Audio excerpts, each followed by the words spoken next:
Welcome to The Gaze. I'm glad to be with you on our digital platform of New Europe, platform where we will show you all the significant events in different regions and at the end of the day affects the world globally. And we will speak about it with our experts for you. So I'm Ksenia Smirnova and it's my show Talk for More Details. And today we will speak about Black Sea, its security, military, economic, ecological, and so on. And we will talk about this with our guests. I'm great to present you Anna Lachykhina, Senior Advisor to Member of Parliament and House of Commons of Canada, a partner at International Communications Agency Good Politics. Nice to meet you. Nice to see you, Ksenia.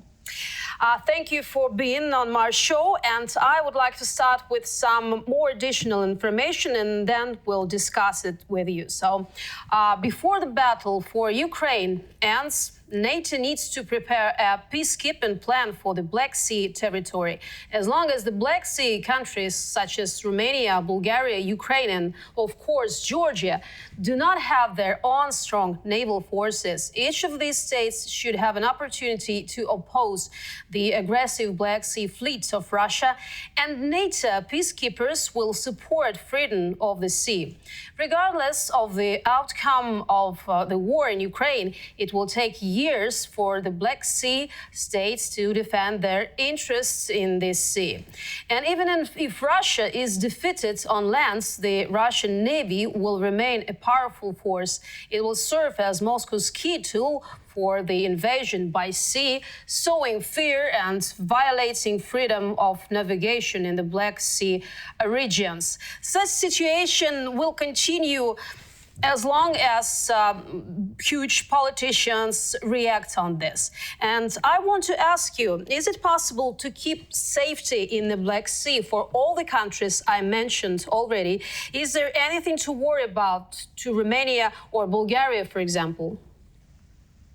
Well, the main reason for a big worry for all the countries in the Black Sea region, first of all, is, of course, the drifting mines that could possibly travel to different coasts of the region and ending up at the shores of the countries that you mentioned.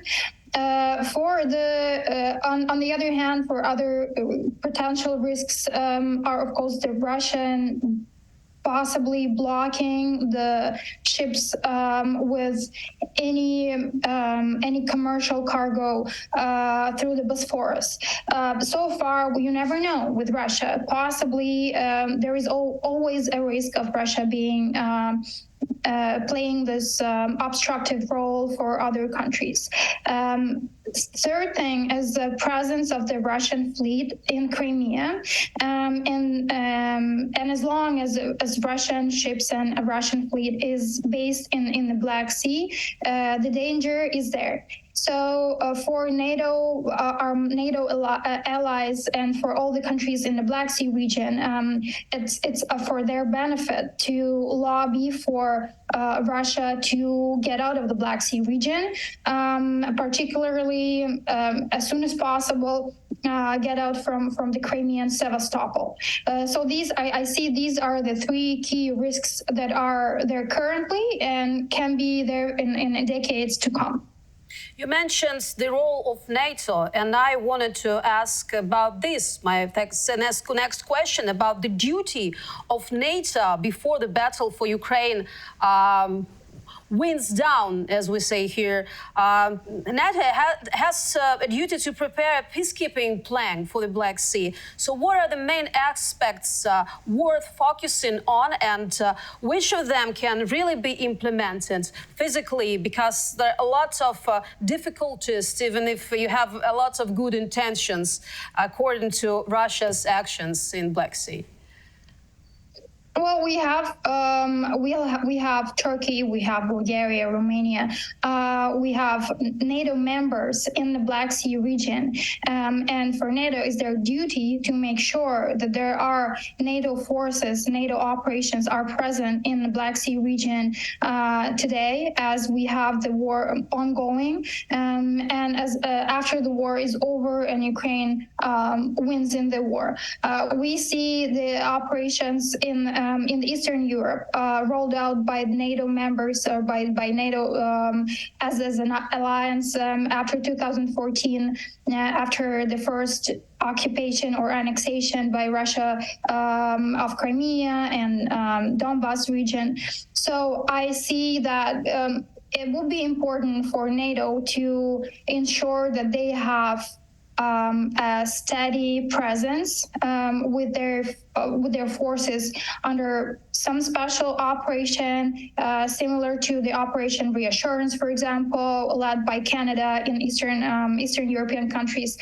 Something similar has to be done on the shores of the Black Sea. Of course, the demining and monitoring, close monitoring of the Black Sea region by NATO forces, by NATO allies is very important, even after the war is over, because having such an aggressive big neighbor with a big military arsenal and potential for future development of that arsenal is always a risk. So demining a special NATO operation with a big presence and constant monitoring is very important. Of course, we have to always remember that any such security guarantees sometimes are not guaranteeing anything. So we would need to make sure we're lobbying at the countries. We ensure our presence at the negotiations table when such plan is developed.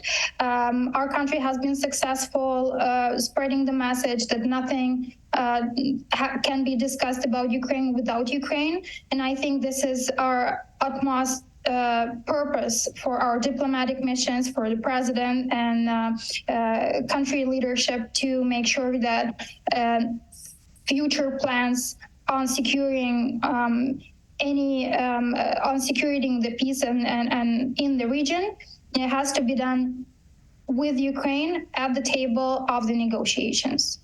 If we talk not only about Ukraine, but about all the countries of Black Sea region that may suffer from Russia, as well as Ukraine, so in this situation, is it possible to hope that Turkey can be the most influential country that can somehow push or have any consensuses with the Putin, because from all the countries, Erdogan has much more opportunities to talk to him, because as far as I know, he doesn't even talk to politicians, leaders of the world, except for Erdogan in this situation. So how influential is Turkey right now in this question? Turkey has its moment at this point of history, being really a bridge between the West and the East, the Russia, being a NATO member and potentially becoming a member of the European Union, trying to play with both sides and being that facilitator, negotiator, so far has proven successful, pretty much successful. So I think having Erdogan and Turkey as one of the guarantors for the peace and security in the Black Sea region is very important. And I think for Turkey, it is also a beneficial position that they're right now at, showing their leadership, their reliability before the NATO members and the EU member states.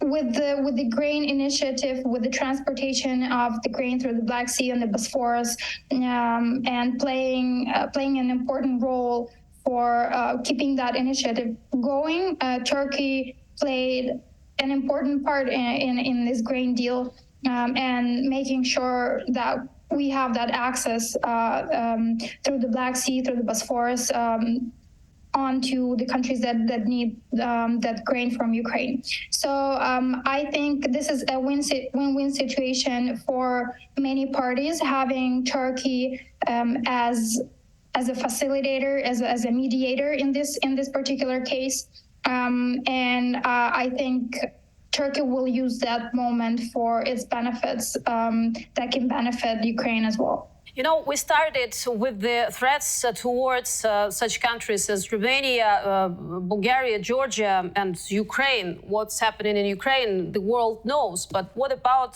the position of Bulgaria? There's some interesting points. For example, not long ago, it was noted,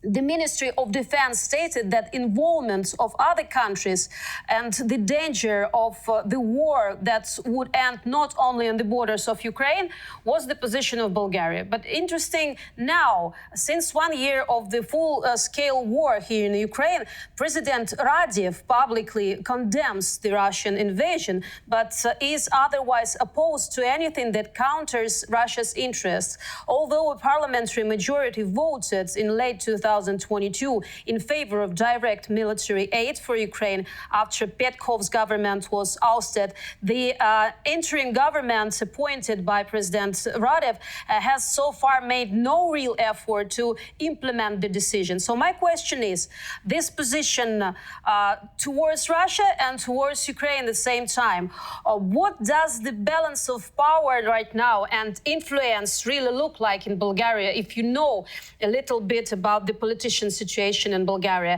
and how long and in what motives will drive this politicum of Bulgaria in two different directions? How long they can hold this balance inside the country? Well, the president of Bulgaria that you mentioned is quite a character, because being a president of the NATO state country, being a NATO general, being a president of the member state of the European Union, he keeps somehow being influenced by Russian narratives. So this is real unfortunate for us and for all those institutions mentioned.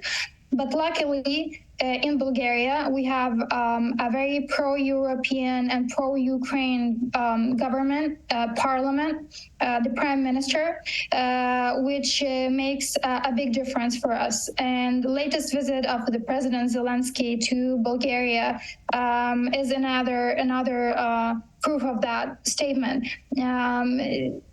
Bulgaria still supports the Ukraine's accession to NATO, and the parliament the Bulgarian parliament has been vocal about it. I think the situation is somehow similar a little bit to the case of Hungary, although in Bulgaria we have more support among the parliamentarians and other branches of the state power. So we'll see how if that can change, if the world and Ukraine can convince the Bulgarian president to change his mind or his rhetoric and his understanding of the situation and our needs. But so far, I see that Ukrainian leadership is focused on building a closer ties with those pro-European powers that are in Bulgaria and securing that support through that avenue.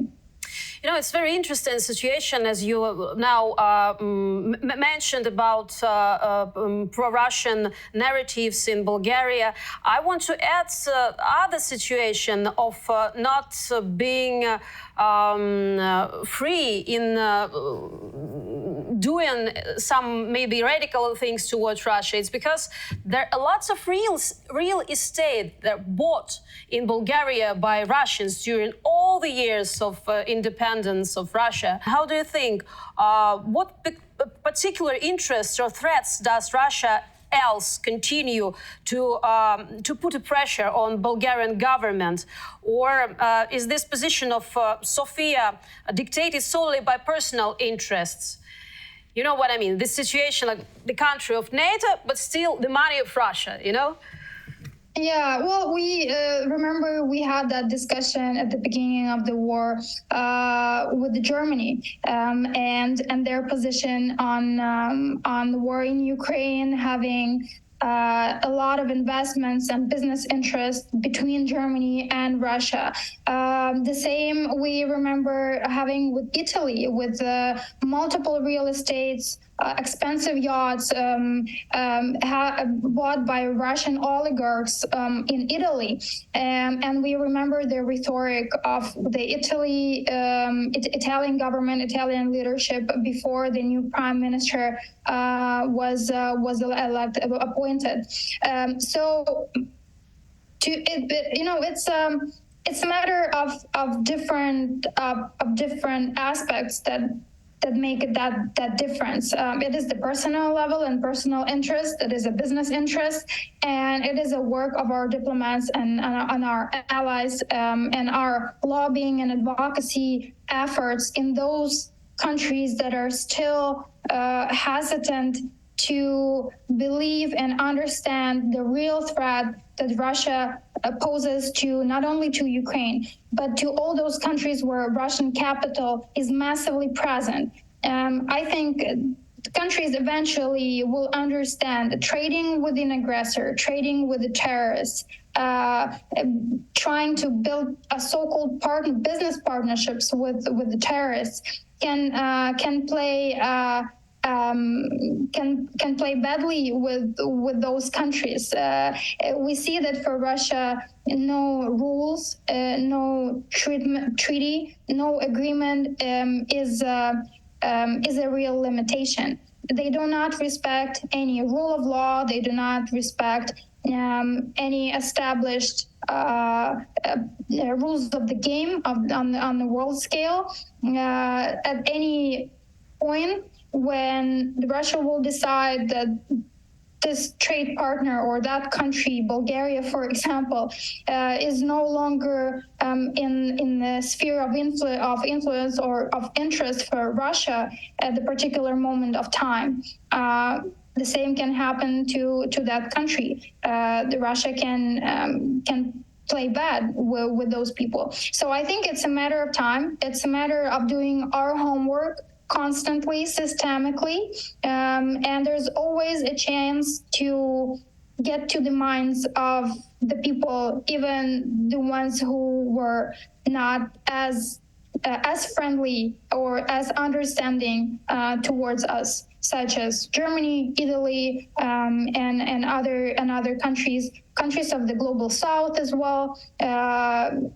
A year ago or so, they were not really interested, didn't understand anything related to Russia, Ukraine, and the interest and the challenges in this part of the world. Now, with the war, our diplomats have been working closely and tirelessly with that region, and we see positive shifts. They are not happening, very quickly, but I think we have to keep doing our homework, and hopefully we'll have that end result that we would like to have.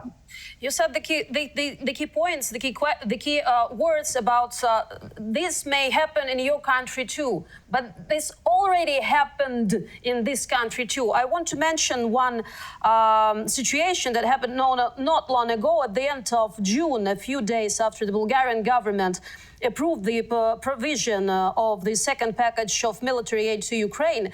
Several powerful explosions were at the local arms warehouse. It could be Russian sabotage. The Russians have been blowing up Bulgarian warehouses and weapons factories for years, said Evgeny Dainov. It's professor of political science at the new Bulgarian University in interview with Novaya Vremya. But pro-Russian governments, pro-Russian prosecutors and policemen have never prosecuted these subversive groups. So what can change the situation except for such sabotage or such explosions or whatever may be produced by Russia inside the Bulgaria? What political or economical instruments can be used to change the situation? And should it be initiative of Bulgaria to keep safety in the region of Black Sea? Or it should be made by with the help of the countries of ally? If you look at those cases of explosions and of really a threats and a blackmail by Russians, this is the language that they understand, the language of the force, the language of the blackmail, of threatening, and any country can be a victim of that approach. For Bulgaria, it has to ring a bell that they have to maybe revisit their policies, revisit and reevaluate their relations with Russia, and make sure that they put their national interest above all, and their national interest is a peace and security in the region, including the Black Sea region. And again, as a NATO country, as a EU member state, they have to be in line with our allies when it comes to the peace and security in the region and ensuring peace and security for Ukraine. So hopefully this will ring a bell, and hopefully the leadership, in particular the president that we mentioned, maybe will reimagine his understanding of the situation and his relations and his beliefs towards Russia. I don't know how many tragic situations or tragedies have to happen here in Ukraine that even our neighbors, such as Bulgaria, finally understands what can await from Russia. I am talking about the destroyment of Kakhovka Dam, all the threats towards Zaporizhia nuclear power plant, and we understand that we breathe the same air and we use the same water, and even Black Sea that brought to the shores of the countries that have Black Sea on the shores, the rest of the houses from Kakhovka region and Kakhovka region, and these threats are seen by Bulgarian parliament, Bulgarian government as a threat to their ecology, the nuclear power plants, or any terroristic act that might be used by Russia will bring the tragedy to their shores and to their grounds, to their lands. Do they understand it? I guess they do to some extent. But you see, as many other countries, at some point, we think of ourselves first, and we think that we all live on different planets, each of us, and nothing that happens in one part of the world can potentially affect the other part of the world. But the war in Ukraine proved differently, and slowly, step by step, different parts of the world understand that. It's interesting how our closest neighbors sometimes do not get that, even though our allies from the Indo-Pacific region, for example, speaking about Japan or even the small Taiwan island, they understand the threat really well and the consequences of this war. Of course, I hope that Bulgaria puts the interest of their people above the economic interest with Russia. Again, talking about the figure of the president of Bulgaria, who's been kind of navigating between him being a leader of the country, of the collective international organizations, and in the same time being a fan of the Russian narratives. But it takes time. And of course, it also takes the public opinion to to pressure the governments to make sure that the governments understand the risks, and it always comes to the media too. It comes to the disinformation tools and counter disinformation operations. We know very well that if the public opinion is not pressing, the governments usually can do different things behind the doors at their personal interests. So I do hope that we do our part very well, and even though the world is a little bit tired of the news of the ongoing war, which is understandable, it will still keep the Ukraine on the top of the agenda. Just as an example, Canada recently issued a poll, a national poll, saying that 63% of Canadians regularly follow to this day the news about the war in Ukraine. It's a pretty big number. And I hope that our closest neighbors hear even more about what's going on in Ukraine, and every day they can make their own picture of the real threats. So yeah, and as mentioned at the very beginning, we always try to turn back to the past and learn a little bit from those lessons, and from the World War II, for example. Yeah, after the World War II, all of these wonderful organizations such as NATO or the European Union or the United Nations were established because countries understood that they have to work collectively, and something awful that happens in one part of the world eventually impacts the whole world order and the whole system. Hopefully, the war in Ukraine will bring a new stage of that development, a new understanding of this importance of the solidarity between the countries, and understanding that ecology, the sea, the water, the air, this is all our collective, and we have to take care of it. You're saying about changes that happen, but not as fast as we would like to or want to. In this position, sometimes we understand that politicians are mostly moved or ruled by their own interests. That's why changes happen not so fast.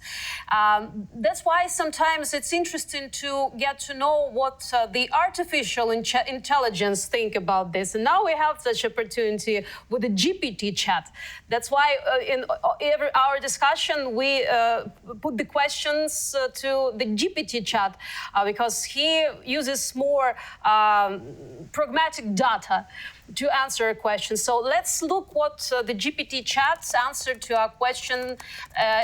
Can the Black Sea be made less militarized? So what's he's answering?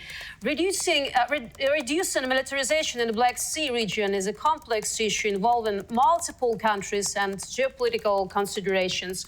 While I can provide some suggestions, it's important to note that any significant changes in the militarization of the Black Sea would require political will and cooperation among the countries in the region. And here are a few potential steps that could contribute to reducing militarization. To make a long story short, I choose just several points. For example, arms control agreements.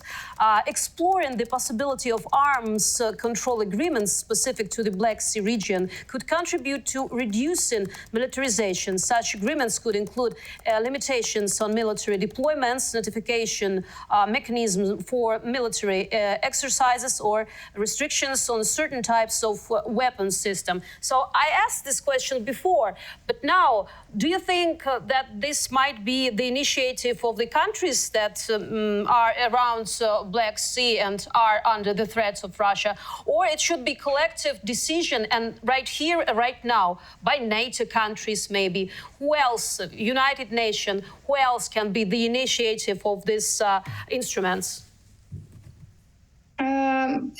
Political will is an important part of any decision, because in the end of the day, this is not the collective organ as it is makes the decision. Those are the individuals, those are the leaders of the states that make that decision, who hold the ones who have those negotiations, who take into account their own interests, their state interests, their potential business interests in making that decision. For the peace security in the Black Sea region, I think any existent organization has to be involved in order to make sure that the peace and security is there, sustainable for a long time, forever, hopefully. But also, GPT Chat is using the open data and using the tools and compiling the tools that are already existent. I think for the Ukrainian situation, it is important to maybe think out of the box and think of something new, of something really different to make sure that the war like this one is not will not happen again.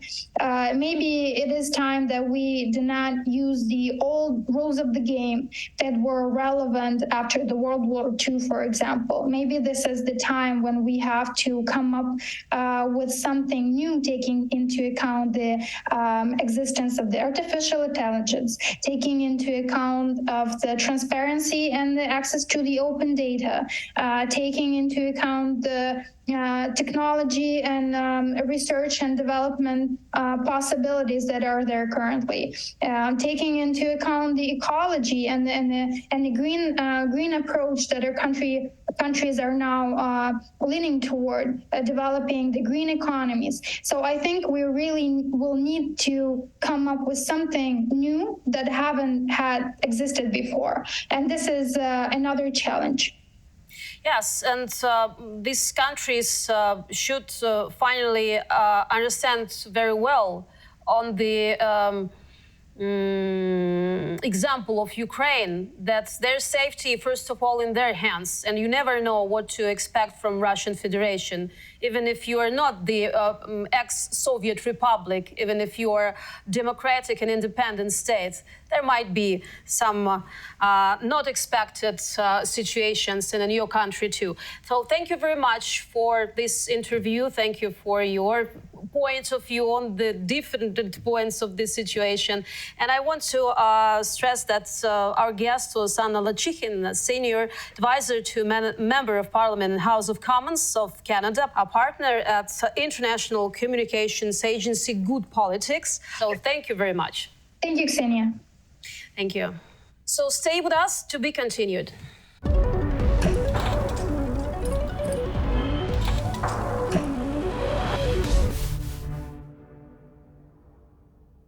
So we continue our program, and I would like to present our guest, Vasyl Bodnar. It's extraordinary and plenipotentiary ambassador of Ukraine to the Republic of Turkey.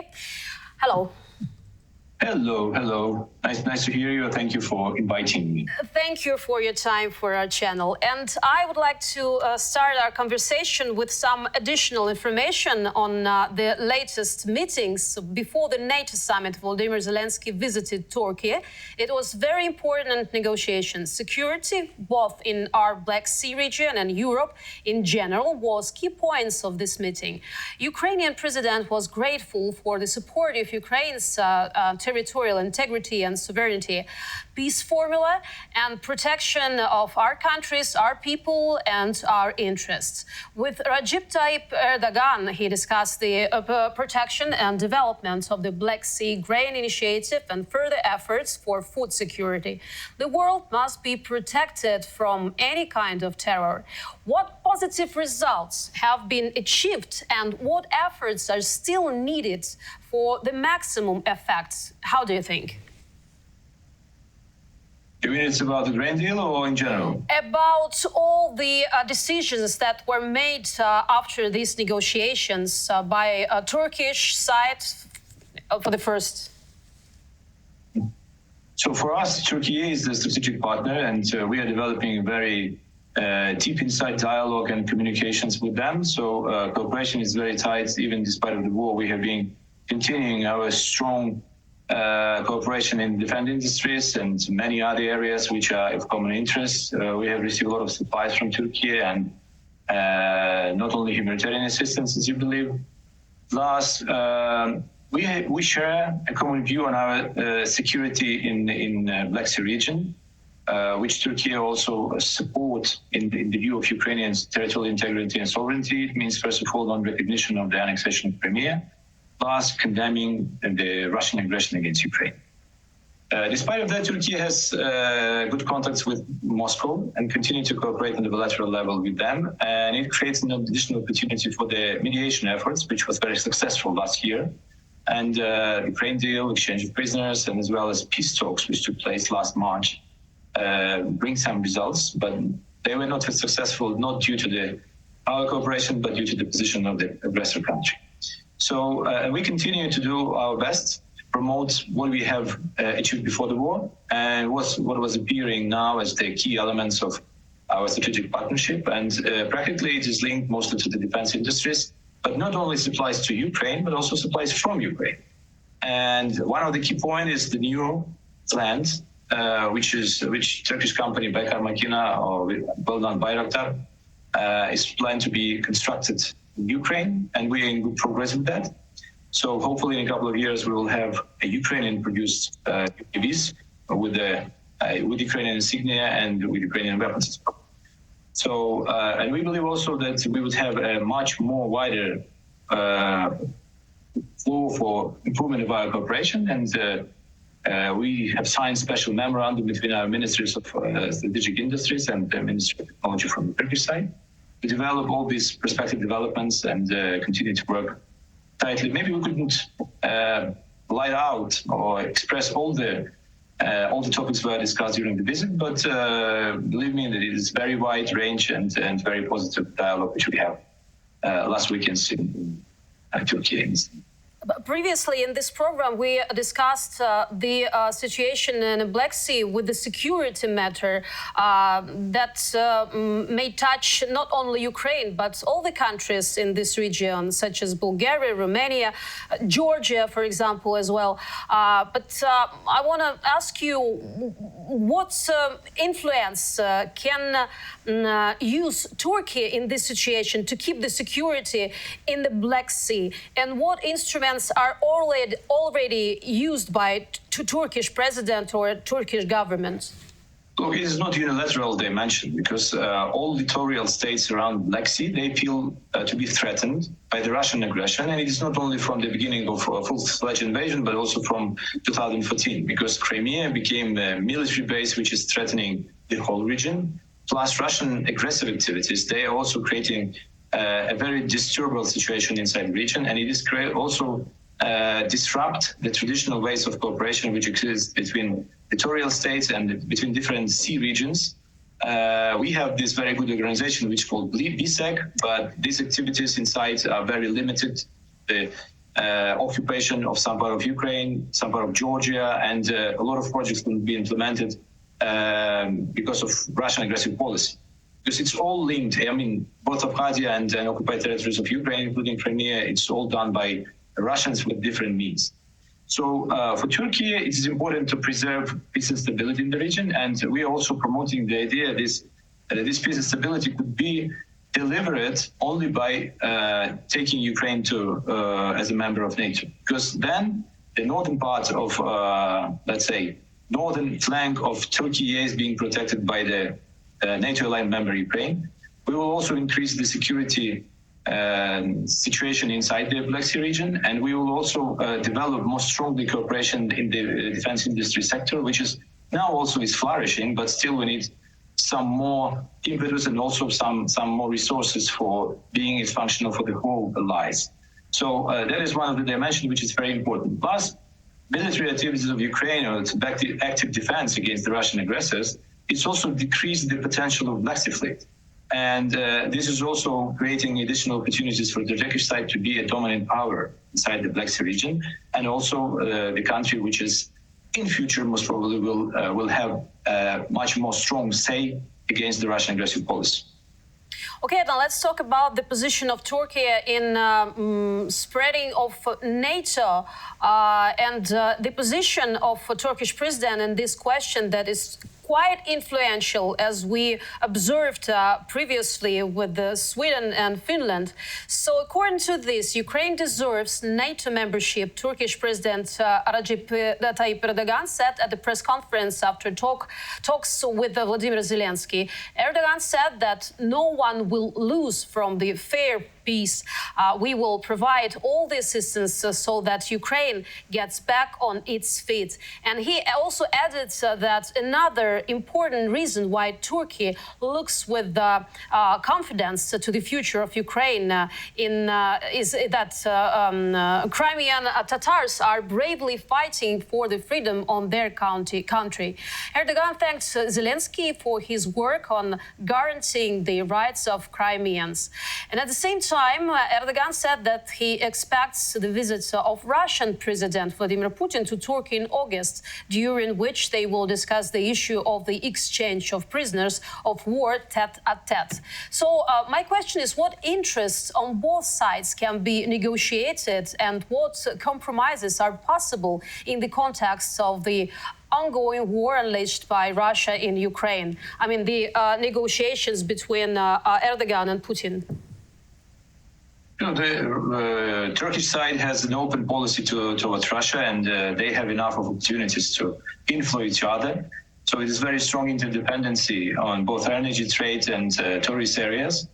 But Turkey is maybe the second country in the world who is fighting also Russians, because there were a number of places where two sides have been contradicting each other. It was Libya, Syria, it was Nagorno-Karabakh, and also the political contradictions continue in the area of Central Asia and Balkans.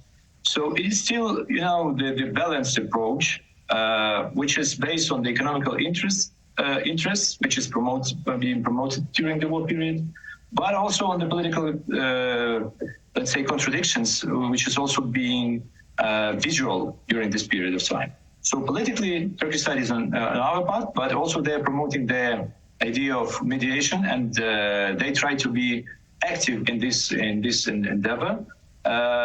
I don't think they will find any compromises with Russians without us, because they might only propose a platform for communication or some ideas about achieving peace, and the most important one is to convince Russians to stop this war and withdraw their forces.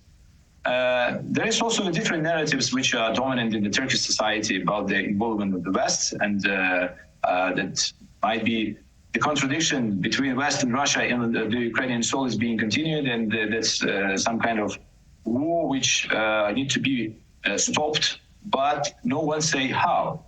And so that's the topic. But for sure, Turkey is supporting our territorial integrity, and that's the most important dimension. Plus, they're supporting us in the practical dimension. So, and that's helped us to be more resilient and continue fighting. But regarding the outcomes of possible visits, so there are a lot of bilateral questions, and not only related to Ukraine, plus Syria issues, Nagorno-Karabakh, and Azerbaijani territory issues, many others which are on the top agenda, and there are a lot of Turkish interests they need to protect, and most probably they will discuss, but it will not be done on the expense of Ukraine.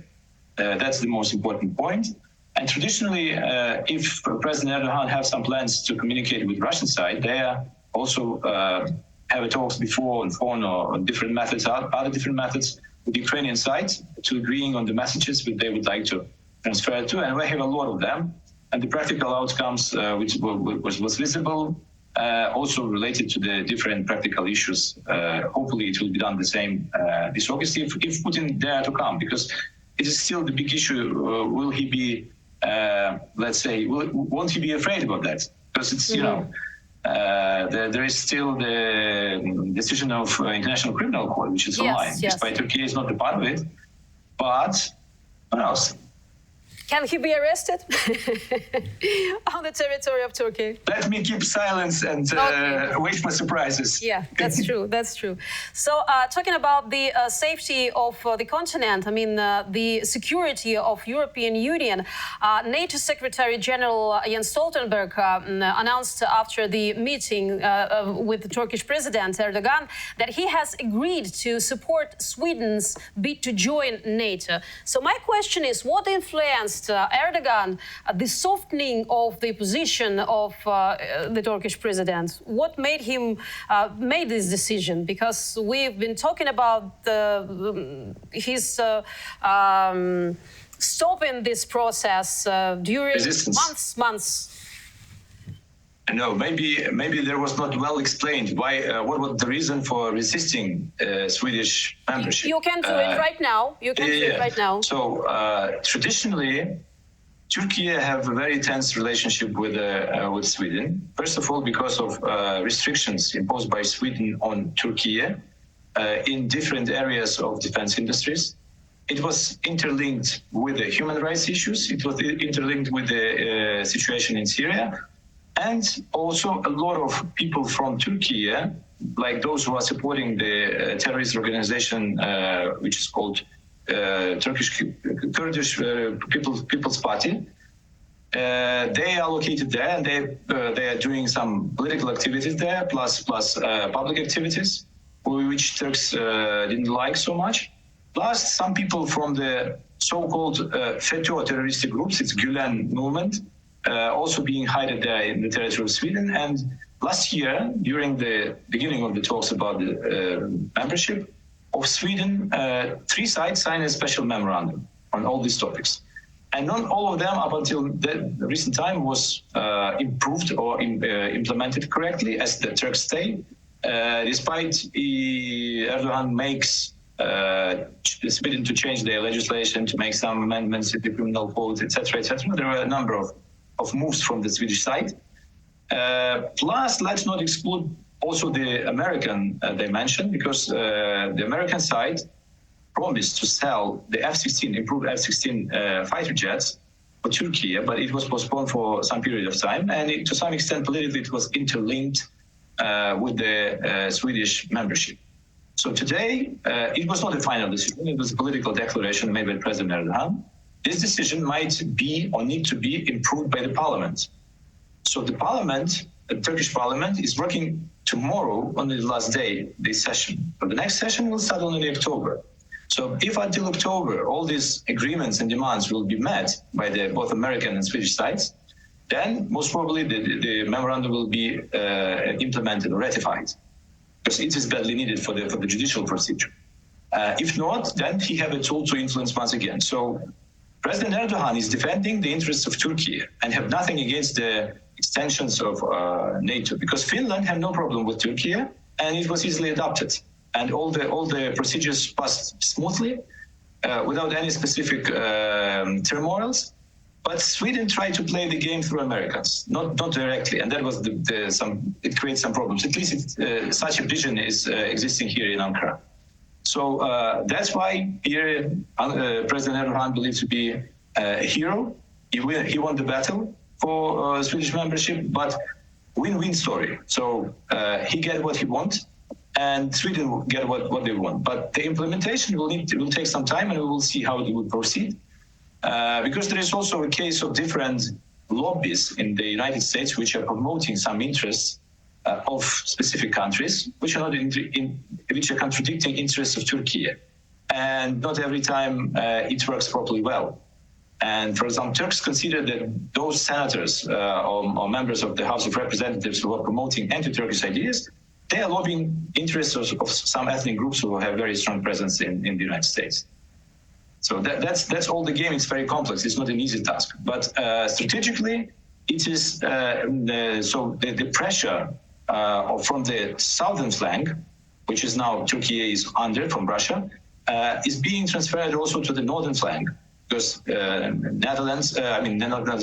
Finland and Sweden will consume some part of the Russian aggressive activities or Russian military presence due to their membership in NATO. So if you look at the map, Finland will consume majority of this northern part of, let's say, Russian resources, and maybe it will be easier for Turkey to, let's say, to continue their promotion of the security in the region. Plus, if Ukraine will become a member, it will also create an additional opportunities for Turkey to be to feel free more in consideration with the Russians' pressure. Because still up until today, there is a big Russian military base in Syria, which is physically threatening Turkey from the south. There is presence, a very huge, considerable presence of Russia in Armenia, which Turks are not unbasefully afraid of, and plus activities in Africa, which is also threatening Turkish economic interests. And it all should be taken into consideration when the decision about some particular issues are being adopted. That's all from my side. So that was my actually next question about the interest of Turkey for Ukraine membership in NATO, because we can look at the situation just like the mirror.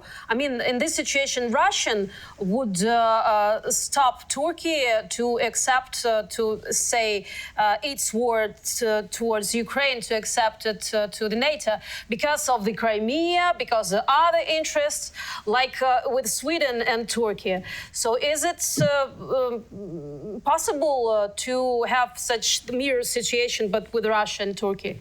You know, in Ukraine, we are looking at every possible deeds from the angle that Russians are there, or Russians are guilty in this topic. But we are not taking into consideration national interests of some countries. So in Turkish regards, Russians had nothing to say. Maybe it was used by some media that, oh, Turkey is doing something in favor of Russia, but it's not true. Turkey have been protecting its own interests, and they reach what they need, and they adopt the relevant decision. The same is with Ukraine. So from the very beginning of our efforts to join NATO, the Turkish side was in favor. And from maybe 2007, 2008, it was promoting the idea of consensus among the member states, and was highly supportive for our membership. So the declarations which was done by President Erdogan that Ukraine deserved membership in NATO is based on the solid ground and the traditional position of Turkish side regarding Ukraine. So Russians here, one day this membership or not, have no influence on that. They might try to reciprocate, but today they are very dependent on the Turkish side. And both transit and energy storage and construction of the nuclear power plant and millions of tourists. So, you know, Russia does not have a lot of partners, or at least countries who are listening to them or working with them on different dimensions. And they will not neglect today's position of Turkey just because they are afraid, angry, or something like that. So emotion is not working here. It's a calculation, and you know, if they were angry on some moves from the Turkish side, they will change it immediately when the practical interest will come in force. So we will see if the visit of this criminal guy Putin takes place in nearest time. I cannot avoid this question. I still have to ask you, since the beginning of 2023, Russia has become the leader in terms of exports to Turkey, overtaking China and Switzerland. It's reported by the Turkish Institute of Statistics. So despite the active support of Ukraine, Turkey's trade relations with Russia are at a very high level, as well as the tourists of Russians on resorts in Turkey doesn't stop, which speaks of a policy of, let's say, double standards, or it's just pragmatic situation of interest of Turkey on the first positions? You know, we couldn't be happy with everything Turks are doing in their foreign policy, because they are, first of all, protecting their own interest, and here they have an economic possibility to develop. Yes, if some issues related to the interests of Ukraine are coming out, like for example, stolen grain, which last year overflooded the Turkish market, or some other issues related to the supply of weapons or something else, we are in close contact and communication with the Turkish side. But both we and Russia are interested in Turkey, and we couldn't just, let's say, be angry on some topics, but doing with the other topics. So we also, even before the war, we established some kind of parallel tracks of Ukrainian and Turkish strategic partnership, and the tracks which was between Ankara and Moscow. And we try not to overlap them. Otherwise, the results are bad for at least for Ukraine. So that's why we are trying to work on positive side of the story. And when these two lines are very close or overlapping, then there are close discussions, but not public. Just public publicity here doesn't work very good, so it's much more better to have a confident, open, and trustful dialogue. And if we have some concerns, we are expressing it on the highest level, and both presidents, ministers, and my level as ambassador. We are delivering these messages very frequently, and if they are, let's say, driven up. But vice versa as well, we are receiving some messages. If we need to talk on or discuss some or resolve some issues on the Turkish side, it's also being done with the open manner. So yes, from our side, it looks a little bit strangely, but from the results point of view, it's much more better to have active position of Turkey with the results like grain deal or exchange of prisoners, rather than claim or blame about some, let's say, Turkish-Russian interrelationship or something which we didn't like. So that's why Turkey does not join the Russian sanctions. That's why there is some increase in trade. There are many things which is still being under consideration on both sides, and this floor is still open. I would like to finalize our conversation with a very positive decision and very positive efforts from the Turkish side. I'm talking about the commanders of the defenders of Azovstal, who were in Turkey after the Russian capture. They returned to Ukraine. Denis Prokopenko, Sviatoslav Palamar, Sergei Volinsky, Oleg Khomenko, Denis Shlega. So the president's office later added that the return took place as a result of negotiations with the Turkish side. At the same time, Russia stated that the return of commanders from Azovstal to Ukraine from Turkey is allegedly a violation of agreements with Ankara and Kiev. The Russian side was extremely outraged by the return of our defenders. So my question is, what influenced Erdogan's decision, and did Russia's possible retaliatory steps towards Turkey have been calculated?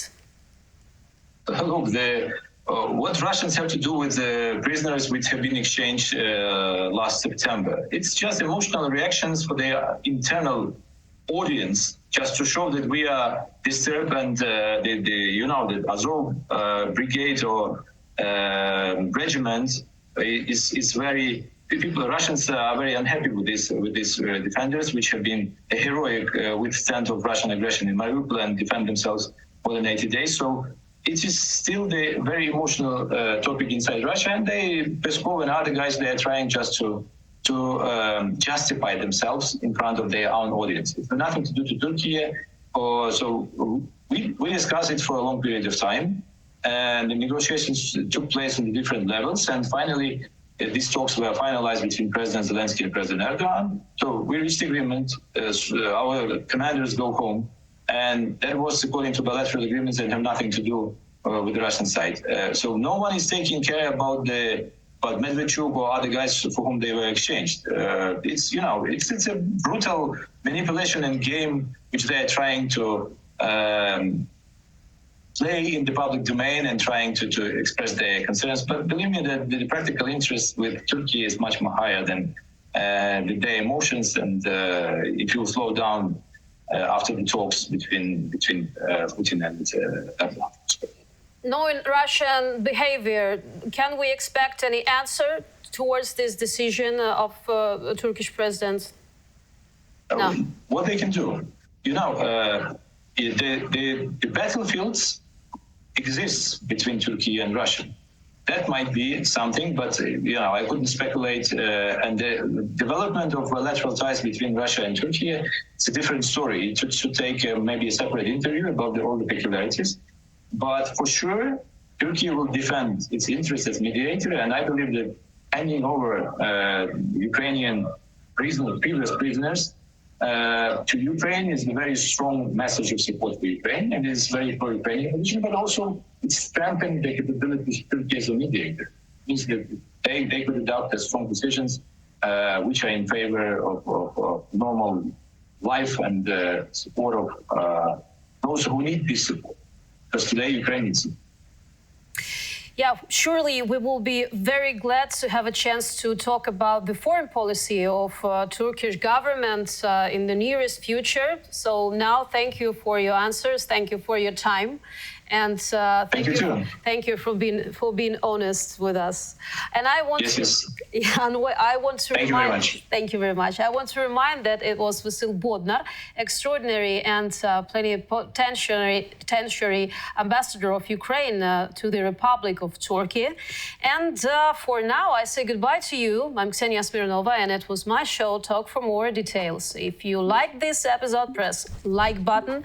If you didn't like it, just write in the comments why, and press the bell, of course, to be the first to see the most up-to-date information. And don't forget to subscribe to the Gaze platform on YouTube and our social networks. Keep in touch.